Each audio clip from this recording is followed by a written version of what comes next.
pravdepodobnosť, že by tým mal postúpiť do play-off, ale samozrejme nepredbiehajme a máme tu prvý gól v zápase. V 4. minúte Hydrokres Prešov prehráva. Ten prihral Sabolčíkovi. Prešovčania sa snažia niečo vymyslieť. Príde strela z väčšej vzdialenosti. Pálil Martin Hudák, ešte sa lopta odráža a Stanislav Pela. Na začiatku 17. minúty mohol ísť helpkár do dvojgólového vedenia. Teraz sa ale bude brániť. No a prakticky odovzdal Košičanom. Aj takéto situácie prináša futbal. No a Prešovčania sa musia brániť.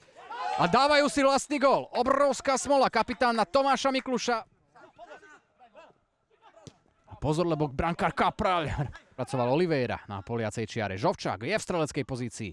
Netrúfol si, ešte si loptu chcel stiahnuť, ale teraz možno Mateus Oliveira. Hodil si to na ľavačku. Krásny pokus. Kapral na poslednú chvíľu dokázal rozohrať, ale napokon robí chybu. Horník ešte na Mateusa Oliveiru. Ten zakončuje ľavačkou, ale nedáva gól. Fantastický Kapral.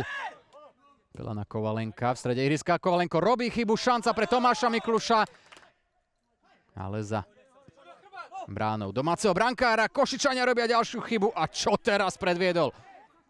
Prešovčania so šancou na prečíslenie, ale Košičania aj dobrý návrat. Napriek tomu z druhej vlny ešte môže páliť prešovský tým a je to gól v 41. minúte. Nikolas Lukáč, autorom. Zdá sa, že Prešovčania majú v záverečnej 10-minútovke viacej síl a radi by zvrátili ten výsledok na svoju stranu. Krásna akcia Prešova a teraz sa lopta odráža. Činnosť zo strany hráčov v čiernych dresoch. Kapraľová prihrávka, ktorá našla adresáta a je to gól. Napokon Stanislav Pela síce ešte prvý. Hudák, krásne posunutie lopty, 4-2, Tomáš Mikluš. Horník.